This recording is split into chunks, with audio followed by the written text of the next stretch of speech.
Real talk, the metaphor messiah, man. I got this one. Let's go. You ever seen the morning star? Mr. Metaphor Messiah, back to show you who we are. I represent a legacy, a pothead like the 70s, a different kind of mind. They say we only speak in melodies. Legend in the game, I think I found a solution. Got a crazy kind of flow, I need a verbal institution. What's going on, everyone? Welcome back to the channel. It's your boy Dead on Dave, and we are live coming at you from Germany with something a little different than the norm. You see, we talk a lot of different things on Dead on Dave Live. We talk wrestling, we talk sports, we talk video games, we talk a little bit of everything. And every now and then, I really enjoy hearing what you want to hear about. And we've got a good friend, a team member, just a really overall great guy. You guys might know him as Mackenzie, also Jam Sandwich Co. Gaming. Awesome dude, and he brought this story to my attention, which is a very well-known subject in the gaming world. It's something that has been talked about, completely picked apart, brought up, cast aside, downplayed in so many ways. It's for the last essentially 5 years, there has been this ongoing situation with a lot of different gaming companies, but the big one has been Ubisoft, where essentially every major game that comes out, they release footage in trailers, gameplay footage, and all kinds of things about their game to sell it to you 2-3 years in advance. And sometimes it happens at E3, sometimes it happens in some of the other trade shows. And what they do is they go on and basically bait and switch you. They show you these amazing graphics for games like The Division, for games like Watch Dogs. That was a really big one. And they show you this amazing detail and depth and all these things that your mouth is watering and salivating for it because you've never seen anything like it. And then we find out there's a reason why you've never seen anything like it, because it doesn't really exist. The versions of the games that they're showing you are development games or developer games. They're running on like supercomputers that it's impossible for a console or even the best gaming rigs to be able to match what is happening on these trailers, these gameplay trailers. It's impossible to match that. So through the years of development, what they end up doing is they downgrade the graphics and the detail and some of the features for more, what's the word they like to use is compatibility reasons, for performance-based reasons. That's the terminology they like to throw at you guys to kind of let you know, well, look, we're doing this for you because trust us, this is for compatibility reasons. It's for performance reasons. It's what is best for the game. You're not going to miss any of those things anyway. Now, look, I am not the guy to sit here and speak to you about the graphics ramifications or the specs of what system is actually running it at the time or by the time it gets to your screen, what resolution, frame rates. No. I'm a guy who traditionally loves gameplay over graphics. Graphics don't matter a whole hell of a lot to me. I love gameplay. If the story is amazing, I don't really care about too much else. Now, if it looks like digitized doo-doo, then of course I'm going to take notice. But from a technical standpoint, I'm not your guy. But I'll tell you, guys like Total Biscuit and some others who have done videos and podcasts over the last couple of years on this subject, they have really hit these things from that standpoint very well. I can't compete there, but what I can do is I can talk to you from a standpoint that I talk about very often, and almost anything else that I talk about, be it wrestling, be it sports, whatever. That's the business side of it, because plain and simple, when you look at it year in, year out, when Ubisoft and these other companies, nobody does it quite like Ubisoft though, Jesus Christ. When they do this, it's wrong. It plain and simple, it's wrong. Watch Dogs, not the game that we thought that we were going to get. The Division, not the game that we were promised. All of these, even Far Cry 4, Rainbow Six, it's just all of these games, they're not what is promised. And people get upset about it, but nobody really wants to call it what it is. And what it is fraud, man. It's absolutely fraud.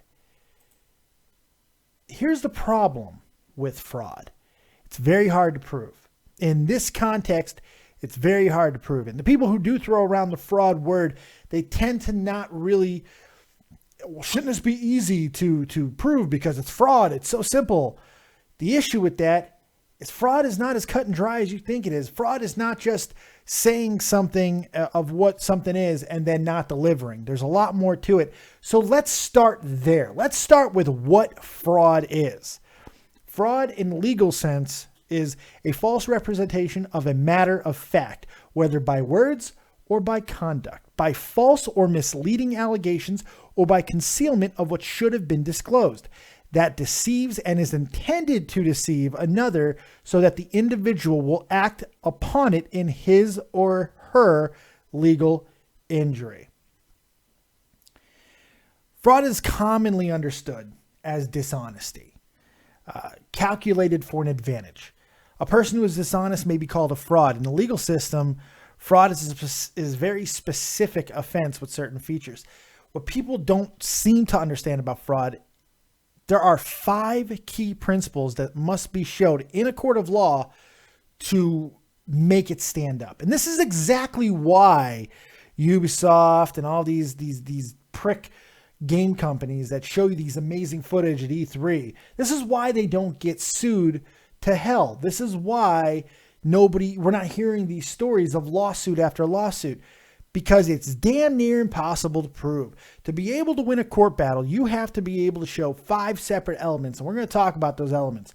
You have to be able to show a false statement of a material fact. Okay, we got that, right? You would think so. We have that. We have a false statement. 2, you have to have knowledge on the part of the defendant that that statement is untrue. Well, that's subjective. 3rd, the intent on the part of the defendant to deceive the alleged victim. That's probably one of the easiest to convince a jury of, to convince a judge of, to convince anybody of. Because if you are putting out gameplay that is far superior to what you're intending to give the consumer 2-3 years down the line, well, you're doing it for consumerism reasons. You're doing it to sell that game, to spread more hype. It is with intent to deceive. It's the easiest of all of these to prove. 4, you have to have justifiable reliance by the alleged victim on the statement. And 5, injury to the alleged victim as a result. The last 2 are tricky, man. The last 2 are tricky. Things get a little bit harder with those 2 things because, especially the 5th one, injury to the alleged victim as a result. Well, each one of those principles have nuances that are just not simple to prove. You have all of these different elements that you have to take in consideration. First, not all false statements are fraudulent. To be fraudulent, a false statement must relate to a material fact. It should also substantially affect a person's decision to enter into a contract or pursue a certain course of action. A false statement of fact does not bear on the disputed transaction will not be considered fraudulent. That's where things get a little bit complicated, because while you can point to a fact that they say, okay, this is what they say they were giving us, marketing has different set of rules. There's a very famous movie that came out a couple years ago. Now, I don't know if you guys remember this or not, but this was actually a really big story. People lost their goddamn minds over this. The Godzilla remake. Bryan Cranston was all over the trailers of the Godzilla remake. All over the trailers. Spoiler alert, Bryan Cranston died 10 minutes into the damn movie. Not to be seen or heard from again. Done. Gone. Audi 5000. See you later, buddy. They sold the movie on the fame of Bryan Cranston, who was coming off of Breaking Bad. The hottest he's ever been is in his entire career was during that time. And they used that knowledge to sell that movie to you. There was no leak that he was dying early. There was no thought. Bryan Cranston didn't talk about it beforehand. People went to the movie and got literally angry, pissed off. They took to Twitter. They took to all these places about the fact that people were going into the movie for Bryan Cranston and they didn't fucking get him. People did sue over this. Not one of them got settled. Not one of them went past the court, because you can't prove these type of situations. You can't prove that because it was not what it was said or showed in a trailer, it wasn't spoken. There was no agreed upon contract. If you buy this ticket, you are going to get so much of Bryan Cranston. Just like if you buy this game in 2 years or whatever it comes out, you're going to get exactly what you see. That's kind of that big gap of time that they're going to have to make tweaks to the game, to make it more compatible, to make it more console reliable. That's their out. And it's pretty goddamn, it's scumbag marketing at the very least. And the fact that they continue to get away with it drives me up a goddamn wall. But it doesn't stop there, because there are so many other nuances that you have to be able to prove in a court of law. Second being, the defendant must know that the statement is untrue. The statement of fact that is simply mistaken is not fraudulent. To be fraudulent, the false statement must be made with the intent to deceive the victim. This is perhaps the easiest element to prove once falsely and materiality are proven, because most material false statements are designed to mislead. So that's the easiest part to convey. Like I said earlier, if you're showing this to a mass audience at an E3, it's obvious that you're showing it with the intent to deceive. But unfortunately, it doesn't stop there. The false statement must be made with the intent to deprive the victim of some legal right. This is the one that is the halt stopper. This is the one that puts the brakes on everything. Because what legal right do any consumer have to great gameplay? What legal right did any consumer have to so much of Bryan Cranston? None. You have no legal right to it. This is the loophole that 99.9% of fraudulent cases when it comes to consumerism get thrown out of courtroom for. It's absolutely insane. They do not go past this point because you cannot prove that you're being deprived of a legal right. Remember, we're not talking about morality or hurt feelings or feeling like you've been duped. You have to have some type of legal right that has been deprived. There has to be legality. And the purchasing of a video game doesn't constitute. Now, because all these practices are already kind of, I don't want to say approved by the Better Business Bureau and other facilities that kind of regulate all this stuff, but approved is kind of the appropriate word. There's nobody taking these guys to task for these actions. And the fact that almost every game that we've talked about, The Division, all the Tom Clancy games, Far Cry, they all sell to the goddamn moon regardless, even after the problems, because after a game is released, and we see this all the time, a game is released broken, and then over time, it's given updates. And sometimes you got to pay for them with DLC and stuff, but most of the updates come out sometimes the week of or a little bit later. The fact is, you're constantly always waiting. You're constantly always expecting, when is it going to be correct? Will a game anymore ever be correct on the day of launch? Jesus Christ, man, say what you want about old school retro gaming, but what you paid for in that cartridge was pretty solid most of the time.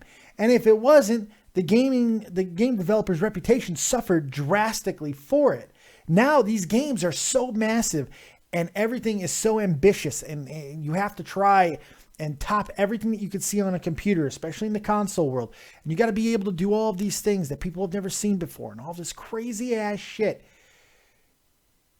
You're constantly trying to one up not only your own development team, but those that are with you at places like E3.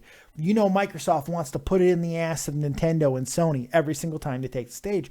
And Nintendo and Sony want to do the exact same thing back as hard as they can. It's what they do. It's why they drop the stuff that they do. And it drives me absolutely crazy that there is no protection. There's just no protection at all for consumers here, other than boycotting, other than trying to take to social media and complain that we see these videos on YouTube pop up, but they don't change anything. We see it each and every single year. It never stops. They're not going to stop. Do you know why? Because it works. Because this practice continues to work. This bait and switch. This ability to show you something and then pull it away from you, but give you something somewhat comparable. It's like you think you're getting a goddamn Whopper in your mouth and they throw a Krusty Burger in there at the last second. It's like, okay, well, you got a burger. You got a burger. I mean, what are you complaining about? All right, so what is? It wasn't a Whopper. It wasn't a Big Mac. It was a Krusty Burger. Okay, what's the problem? It has cheese, meat, bread. Shut up. Onions are in there somewhere, some pickles. It's basically shut your mouth and eat what we gave you. And give us more money when the DLC comes out. And don't you worry about that update. They'll come out when we're damn ready for them to come out. And things continue to get just crazier and crazier because I know what some of you guys are saying right now. Well, how is it not fraud? Why can't more people take this stuff to court? Deep pockets in the video game industry, man. They can tie this stuff up for a very long time. And the reality is when these things get brought to court, there's so much riding against any plaintiff because of all of the reasons that we've talked about. And believe it or not, there's even more. There's even more. More nuances go on like this, especially when it pertains to the fourth and fifth articles that have to be proven, which are some of the hardest ones. The fourth, the victim's reliance on the false statement must be reasonable. Reliance on a partially absurd false statement generally will not give rise to fraud. However, people who are especially gullible, superstitious, or ignorant, or who are illiterate may recover damages for fraud if the defendant knew and took advantage of their condition. See, this is where things get even worse, because even if you are a mentally handicapped video gamer, you cannot take your case to court saying they deceived me because no video game developer ever came to you personally and tried to swindle you because you have a mental disability. The word reliance is so fucking insane, and it's unfair to the consumer here, because what's a reasonable statement? A reasonable statement to some people who are looking to buy a video game would be to see what's on the screen that they're promising we're going to have in 2 years, 1 year, whatever the case may be, is what the product we're going to get. They're trying to whet our appetites. They're trying to make us hungry for that product, right? So why is that unreasonable? Well, because the game developer is able to come back with, well, it's unreasonable to think that what we're showing on these computers that are not in the same ballpark, same realm of what you're going to be playing it on at home, it's unreasonable for the consumer to believe that we're going to be able to give that type of experience when it comes to their systems. If we deliver that experience, then the game will be irrevocably broken, which they tend to be quite often at launch anyway. It really is insane. The last nuance is the one that we talked about a little bit. The false statement must cause the victim some injury that leaves him or her in a worse position than she or he was before the fraud. This is the one where they basically just masturbate on because it's impossible to prove. If everything else was walls and obstacles in the way of getting anything done in the name of fraud, this last one is the Mount Everest of obstacles. You're not climbing these things, especially if most of you watching it right now look like me. We're not getting up Everest, kids. It ain't happened. And this is the one because there is no jury, there is no judge on the planet that will say you are in a worse situation for spending $60 on a video game that you willfully decided to purchase. There's no way of proving that you are worse off other than being $60 less in your life than you were before that you bought it. That is just, there is so much protection for this shit. It's so much protection. And the fact of the matter is, it is absolutely 100% not illegal what they're doing. It's completely protected by the current definition legally of fraud. But it doesn't mean it's not scummy ass bullshit marketing. And not all companies do this, by the way. I mean, look, I think it would be a big difference if Ubisoft and some of the others went ahead and just, at the very beginning, just made sure there was no way anybody could reasonably conceive that what they're seeing is what they're going to get. But a lot of the times what we see is actual gameplay footage. We see those words, actual gameplay footage, and it makes you insane.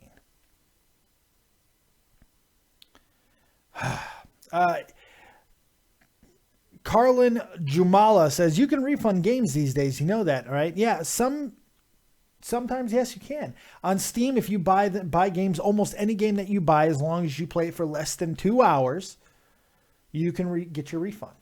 But a lot of the games that you buy a actual hard disk of at the store on launch day, you can't get a refund just because the game isn't what it said it was. Now, you could try to send it back in, but you're going to lose that argument quite often because they're going to be able to hide behind things like, well, the DLC's coming, well, the patch is coming, whatever, and all of those things. It's pretty crazy. It's pretty damn insane. It really is insane. It's frustrating. I want to hear from you guys, man. I want to hear I know we got a few people in the chat and in the community that have extensive game background. I want to hear from you guys. I want to hear what you have to say on this. Where did I go wrong in any of the things that I said in this episode?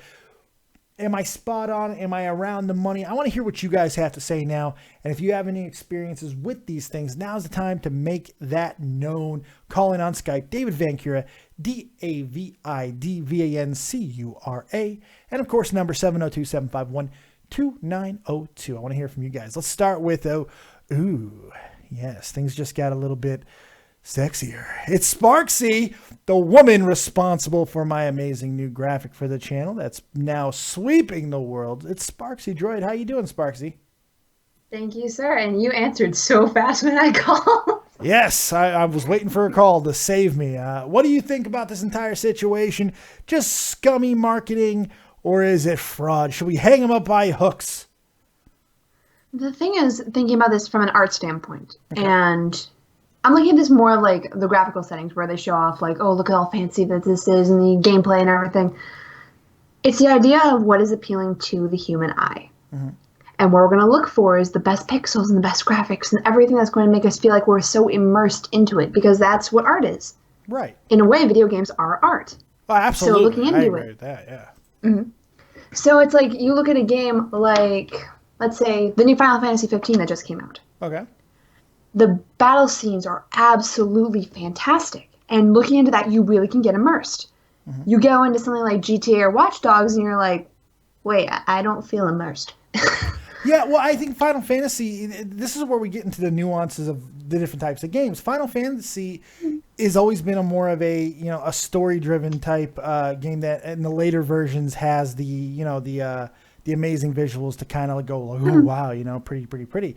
But in the early days, especially when you look at like Final Fantasy 6 and 7 and things like that, there's all these things going around that really does capture your pull on your heartstrings a little bit, and they kind of got away from that. And now, granted, I haven't played a lot of the later versions of Final Fantasy. I kind of got out of it because, to me, just pretty wasn't enough for me anymore. I started getting into more, interactive stories, you know, like especially the ones where I could build myself, like Skyrim and Fallout, Assassin's Creed, which is a broken game, by the way. One of the games that we're talking about, as a matter of fact.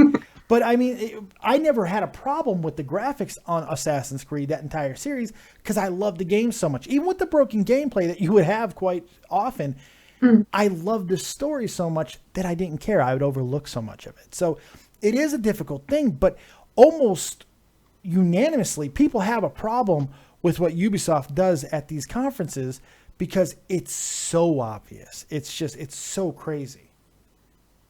You have to admit, though, nobody's been more obvious, though, than Hello Games. You cannot say that Ubisoft has not been... they cannot be as bad as how Hello Games was. Well, give me some examples with Hello Games. What have they done? No Man's Sky, the biggest one. Everyone's talking about No Man's Sky. There's nothing that beats that. There's nothing that beats that kind of bait and switch at that point. Nothing is promised in that. Everything is promised in that game, and nothing delivered. Yeah, no, that's 100%. Except for, you get to fly through space. Yeah. That's all I felt like was actually delivered. Now, Mac in the chat wants me to play the downgrade video. I don't typically like to play other people's content, even though that you can alter it in ways and stuff where you can use it for free, fair use and stuff. I don't like to take that risk. I never have. I never will. But there is a lot of videos out there. There's one, a 15-minute masterpiece that shows all of the issues that we're talking about. And I think that if you're watching this video, you've probably seen some type of what we're talking about here. So I didn't think it was really necessary to show, because like I said, I'm not a tech guy. I'm not here to give you the resolution difference between what we saw and what we got and all that. I'm not that guy. I'm more of the emotional guy. I'm here to talk about what type of scumbags these friggin' the shiesty artists are. You know, it drives me absolutely insane. So what's your final thought on this? Where do you stand? I feel like the video game companies in general, they do lie about a good amount of the stuff that's in their games. Sure, some of them can be pretty true to a certain extent, but there's always some kind of lie sitting in between, just because they either can't put something in or just it doesn't show up compared to how the trailer initially looked. Well, let me ask you this. How much different is that than seeing a commercial for a Big Mac that looks immaculate and wonderful and juicy, and then you go to the McDonald's and you get burnt ass patties and crusty buns? Is there a difference there? There is absolutely no difference. There is one. And you know what that is? Instant return. When you're at a fast food restaurant and you don't get what you feel that you were advertised as buying, you can return it right there, and they have to give you a new burger. They can't give you rotten food. You know, you can get a refund for that. You can get a replacement for that. That is where the gamer and these type of moviegoers and things like that don't have. That's why fraud is such a screwed up concept, because there's so many different facets. Fraud is easy to prove when it comes to like real estate, but it's really hard to prove, believe it or not, at like a used car lot. It's insane. It's so hard to prove the concept of what is and what is not fraud, because there's so many nuances.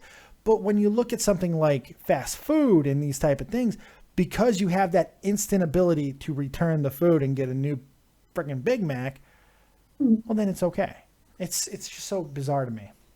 There is one company I just thought of that actually they don't do pretty bad about like showing like what their games are about in general. And that would probably be Quantic Dreams. Those are the guys who were in charge of Heavy Rain and Beyond Two Souls. No, that's true. Because the entire process, especially with Heavy Rain, God, it felt like what they promised, they delivered almost the entire damn way. Now, if you want, you can definitely make the argument of whether or not that theatrical type game is for you, but they never advertised it as anything else. You know, that was what that game was, and it looked beautiful. I actually honestly can't wait until Quantic Dreams' new game comes out. They're working on one right now. Oh, wow. It's good stuff. Yeah, it's called Detroit Become Human. It actually looks really interesting. Oh, Detroit. You're like, no, I can relate to this. No, it's actually based off of a Sony like software demo that they did for the PS3 a couple years back. Oh, okay. That's pretty cool. It actually looks really good. That's pretty cool. So, hey, what'd you think of this video? Did you like it? Did you find some entertainment in here? And are you going to boycott these damn companies? Let's all boycott. Let's do it. Woo! Riots! We can burn bras. That's what we'll do. They'll be so confused. They won't know what to do. You might be in the front line, Sparksy. I don't know what to say. You just like draw whatever like name for a company, just put like some kind of logo on top of the bra and just start burning them in front of the place. See, this is why you're here. Sparksy, I appreciate it so much. Thank you so much for calling in. No problem. See you later. See you later. All right, let's take another caller. Good buddy of the channel. It's Will Dillon, who has a little bit of video game experience of his own. Will, you're live with Dead on Dave. What do you think about all this crazy stuff we're talking about here tonight? Oh, it's quite interesting, Dave, because there is quite a lot of stuff I do like to look into. Sparks kind of stole my thunder on No Man's Sky. Yeah. I've got a bit of history with hate with it just now. But no, Dave, I'm the same as you. See, because of like Ubisoft is a prime example when they show their tech demos at E3, and then what you actually get as the final product. It put me off quite a lot of the big companies and the big games that comes out, the AAA titles. Mm-hmm. I still like yourself. I still stick to like the Bethesda for Skyrim, Fallout. No, Bethesda gives they put out broken games all the time. I mean, like I get trapped in a mountain all the time in Skyrim, but I'm okay with it. It's like, okay, I get it. It's a Bethesda glitch. You're used to them now. It's the running joke. What I've actually started doing, instead of like going for the AAA titles majority of the time, like this year, probably the two big ones I would stick to was Dark Souls 3 and Doom. Mm-hmm. I've been going a lot with indie titles. One of the best ones I ever played in the 360, then it got ported to the PS3, was Deadly Premonition. Now, that was a cool game. Deadly Premonition was a cool game, man. Absolutely looks awful, but it was one of the best storylines I've ever played. Ever. Do you feel like the storyline is more important than the overall graphics? Because, I mean, these are two separate conversations that we're having in a sense, because while, like me, I can accept the fact that the game isn't going to look the way that they might be marketing it early on, at the same time, I feel that is scummy to do, because I know so many people are buying these games because of, oh, it's the new beautifulness. Oh, look how amazing this looks. I got to have it. But then they get home, they get all swindled, and they get all butthurt, and then they take to Twitter, and they're like, I'm going to burn it down. You know, it's, I don't know. One of the prime, when I worked in the gaming industry, when Grand Theft Auto 4 came out, that back then was the prime example where you seen how amazing it looked, but it wasn't the fun game to play till like the GTA 5 came out. Saints Row 2 at the time was a better game to play than GTA 4. I think it was more fun. I think like the experience was more fun, but I don't know if it was a better game. I know what you're saying. I think the experience might have been a little bit better. I know what you're saying though. That was like one of like the only ones at the time. But if I was going to pick a game where it delivered on the graphics, story, would be Silent Hill 2. That's still to this day still the only one for me is hit every tick box. Where like the story, music, graphics, what you've seen is what you got. Basically. And you think different era though, you know? I mean, we're talking, that's a different era too. We're talking about where games weren't the same as what they were. We didn't have DLC back then with Silent Hill 2. No. There was no patches for Silent Hill 2. So game developers had to rely on sticking everything that is fixed as humanly possible on that cartridge, on that disc, because that was it. That was the game. You know, and if you had a PC, then you could buy expansions and stuff, but there was no patches. There was no, you weren't hard lined in and getting updates. Now, all these publishers feel like, oh, we can just put out an update. So it's okay if this is broken or if this is wrong, we can update it. We can patch it later. Not a big deal. I think that's wrong. I think when you're charging now $60, $70 for games, Jesus, don't you feel that it should be a mostly finished product by the time that it comes to you? Oh, definitely, because if you take Assassin's Creed Unity, when that came out, if you remember I didn't play Unity. I stopped after Black Flag. Yeah, I stopped after Black Flag. You should, if you do get a chance to check it out, it was quite funny because it was just like hollow faces, and then when the patch came down, did you say Hall of Feces? Hollow faces, sorry. Oh man, I was about to say Hall of Feces. Let's play that game. I want to go to the Hall of Feces. That'd be fun. And it was like a 16 gig update file along with your installation size as well. It was absolutely crazy. And after that, that was me finished with Ubisoft. And I used to love the Ghost Recon series. That was one of my favourite games as well. Yeah. Yeah, it's pretty crazy. Let me ask you this, and I'm going to get you out of here on this. No worries, Dave. Where do you think the onus, the culpability, the blame really does reside on? Do you feel that it is on the publisher to be more honest about the game that they're trying to sell 2-3 years in advance, trying to get hype on, or is it on the consumer to kind of know better at this point? Who do you think's more really at fault here?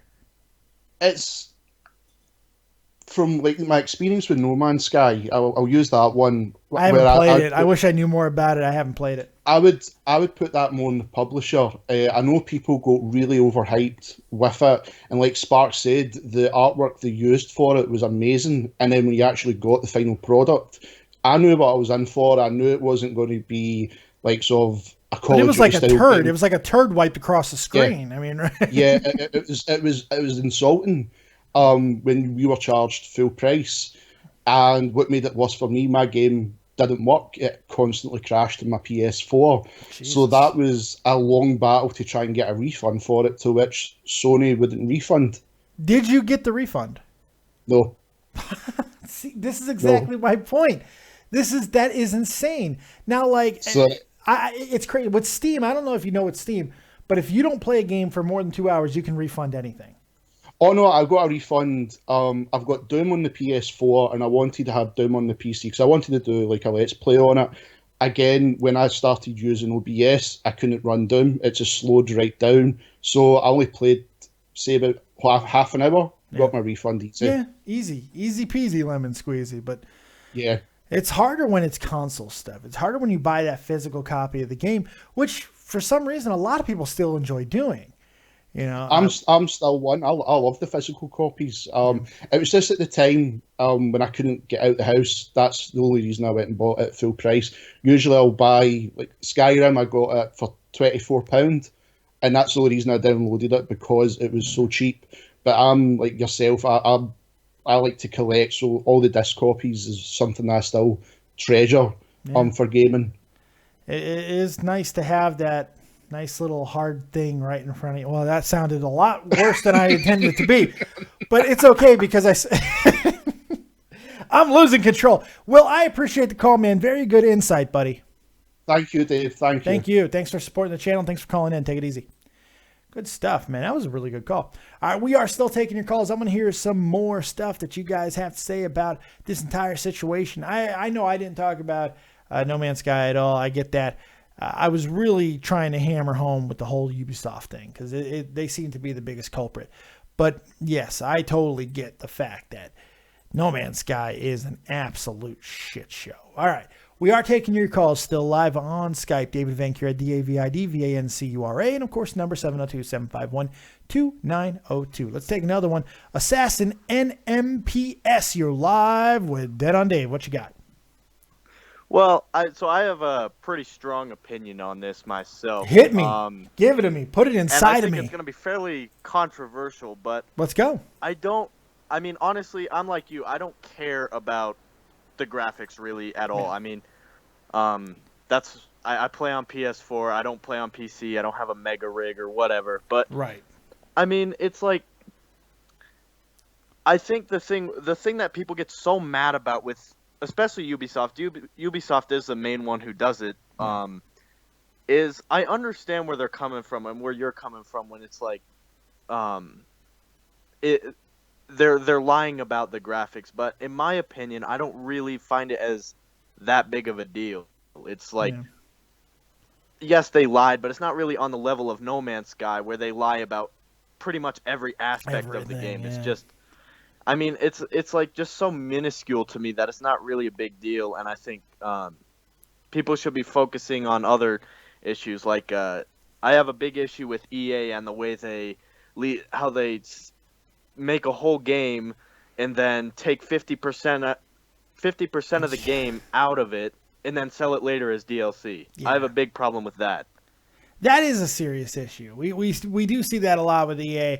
Again, that's another thing where you could try to take to the realm of fraud, but unfortunately it's almost impossible to prove, because a lot of the times when you see, and we saw it with Bethesda and stuff, with previous Fallout titles and things, where you know that they've worked on more than just the game that we ended up getting. However, they may have not gotten far enough to include some of the DLC stuff into the original game, so they create the DLC packages and you get them later, and it's not a big deal. EA seems to be a little bit more deceptive in their practices. Like, it does feel like there is nothing being in development after the game is there, you know? It's just they're done, they're finished, and then they just kind of say, nope, we're going to hold this back and sell it to you later. That's fucked up. Yeah, and I mean, it's like people... I don't see very much criticism for... I mean, I don't personally see it, but it might be there. But I see more criticism for how they think Fallout 4 was a disappointment, and they think the DLC wasn't very good for that. In my opinion, the DLC for Fallout 4 was worth the money they were asking you. I mean, you could say, the Builder DLCs were a bit like... that was kind of dumb. They shouldn't have done that. I would kind of agree with that. But, I mean, you're at least getting what you're paying for. I don't have a problem with DLC when it's... No, I don't either. Like The Witcher 3, they put it into development after the game was out. They finished the game and put out an amazing game. You can essentially say nothing wrong with Witcher 3. There's like nothing wrong with Witcher 3. You know, that's the thing. But it's interesting you brought up Fallout, and I'm glad that you brought that up, because there's a lot of controversy over Fallout. I love Fallout 4. I think it's amazing. The biggest complaint that I hear people talk about is, well, it's too much like Fallout New Vegas. It looks the exact same. It plays why is that a problem when they tightened up what was already a tight game and gave you a better experience? I don't understand what is wrong with that from Fallout 3. I don't understand where's the anger, where's the rage? Why reinvent the wheel? Why are you calling for that? And the whole graphics thing too, because Fallout 4 got hammered for the graphics as well, about how it didn't look as tight as it probably should have after how long it took to come out and all this stuff. That, to me, I had no problems with. And keep in mind, I played on a crap-ass fucking computer, and I had to play everything in low settings, because if I tried to go too high, my computer would set on fire. Set on fire. You know, the LWeb 100 Fallout 4 just doesn't have the replay value as previous Fallouts. I don't know if I agree with that, man. I'm still rocking into it every now and then. I don't know if I agree with that. I think it's subjective. Yeah, I think some people might have just gotten tired of the Fallout series because the games are very similar. Yeah, I mean, they are similar, but they do bring new stories and things like that, and it's always a lot of content you get, even if it was the exact same thing. Like, if they put out, it's obviously not going to happen, but if they put out The Witcher 4 next year with a brand new story, and maybe you play as Ciri this time, but it's the exact same gameplay, I would play that game for 300 hours at least. Oh, look what's happening with Skyrim. Look what's happening with Skyrim right now. We're talking about a game that is, 6 years old? And now it got released on the enhanced edition. And I'm on track. This is my fourth full playthrough of the game. This is my first playthrough on the enhanced edition. Right now, I'm at almost 100 hours in. And I'm not even, I don't think I'm a fourth way through. I am doing everything. I am doing more in this playthrough than I ever have in any of my other playthroughs. And I average 250 hours a playthrough when I play Skyrim. I'm going to blow past that. And that's not even getting into the DLCs. I'm going to have probably 300 hours on just the main playthrough of the game, the main story. I mean, that's insane to me. But that's what great games are able to offer. That's what The Witcher 3, like you said, that's going to be a game that people will continue to pick back up and play no matter what. Doesn't matter. And it's not all games are going to be like that. That's hard to do, especially when it's an open world type of game, a type of experience. It's a little bit harder to do that because after a time, there's only so much that you can do. You know, like, yeah, it's open world, but, you know, Radiant quests and all of these things, it's only so much. You know what I mean? Well, and I mean, yeah, I mean, and that's another thing is people are like up in arms about every single remaster that comes out. Me personally, I never had a chance to play Skyrim, so I've been playing it. I've been having a blast on it. It's probably my favorite game on PS4 besides The Witcher. Yeah. I played probably 150 hours of it because, I mean, I was 10 when it came out. I never had a chance. So, I mean, like, I didn't play Ah, I'm old. And I I'm so played goddamn Pokemon old. on the DS. Oh my God, I'm talking to a kid half my age. I'm so old. Oh my God, that's great. Final thoughts on this situation. What's your final thoughts on this before I get you out of here? I think people need to, I mean, calm their tits a little bit, but I also think that people need to, like, criticize things that deserve criticism. Don't just go after it. Don't go after these minuscule things that don't really matter. But that's the thing, though. I mean, go after EA selling half their game as DLC. But doesn't the aesthetic, the way that something looks, doesn't that matter? I mean, isn't that fair to say that that matters to some people? I used the burger reference earlier. I think I can use it again in this context. If you're buying a burger because you saw the Whopper on television and it just looks amazing, and you get there and you pay your $4.50 or whatever the hell a Whopper costs nowadays, I couldn't fucking tell you. I haven't had a Whopper in so long. You pay your $4.50 or $5 and you get this withered lettuce and the bun's just sliding off and you can see that there's a snot rocket inside of it and all of that. I mean, are you going to want to pay for that burger? No, and I understand where you're coming from. I'm just saying, I think some people, and I'm not even talking about the Ubisoft's downgrading graphics. I do think that should be criticized, but absolutely, I'm talking more about the people who are criticizing who criticize Fallout 4's DLC more. I think that's such a weak criticism. DLC. I hate that criticism. I really do. Really do. Because Nuka World was badass, man. Oh, I love Nuka World. Nuka World's badass. I love it. Played that so much. It was great. Hey, Assassin, I appreciate it, man. Great call, buddy. All right, thanks, dude. Take it easy, pal. I'm glad that we got somebody called in who took the other side of that a little bit. That was good to hear from him. All right, we're going to finish up here. We're going to take whatever calls are left. Go ahead. And I see Guncannon called in. Let me see if I can bring him in. Let's see if we can just get him in on the call here. Bringing in the Guncannon. Going to hear his opinion. Bringing in the Guncannon. Guncannon is here. What's up, Guncannon? I saw you tried to call earlier, so I thought I'd bring you in now. What you got for me, buddy? Man, normally I have to call you. What the heck? This is awesome. Well, I'm a full service type of guy, man. What can I say? Let me service you. How do you want me to service you today? The last guy, I've got to say, he had a good point. I think what he was, I just don't know if he was conveying it right. There are people who, you know, their discrepancies for games vary a lot. Well, it's subjective. You know, it's subjective. Yeah, it's a completely 100% subjective. Mac is, from conversing with him in the chat, Mac's very hardcore on the graphics. Okay, that's fine. I completely get that. I'm more kind of on the playability and options that are there. Yeah. Graphics are on my list, but they're not at the top. They're very far down. Look, if a game just looks like shit and you can't get past it, okay. I mean, don't get me wrong. There is a point here, but with a lot of the modern, like, I didn't have a problem with any of the Assassin's Creeds, like, graphically when I played them. Like, I really didn't. I didn't have a problem with any, basically anything Bethesda puts out. I have no problems with graphically, even though they do tend to work the same. The voice acting is the same. You hear the same guy at every goddamn pub, drives you crazy. But none of that is irrevocably breaking the game for me. You know what I mean? No, because the game's story and the playability has you drawn in enough that you're not really looking at that as, you're not critiquing that. You're so enthralled with the story that it's not, you know, oh, look, every innkeep has the same voice. I love the Assassin's Creed series too. I mean, I have my gripes with it as far as to a lot of historical. Jesus.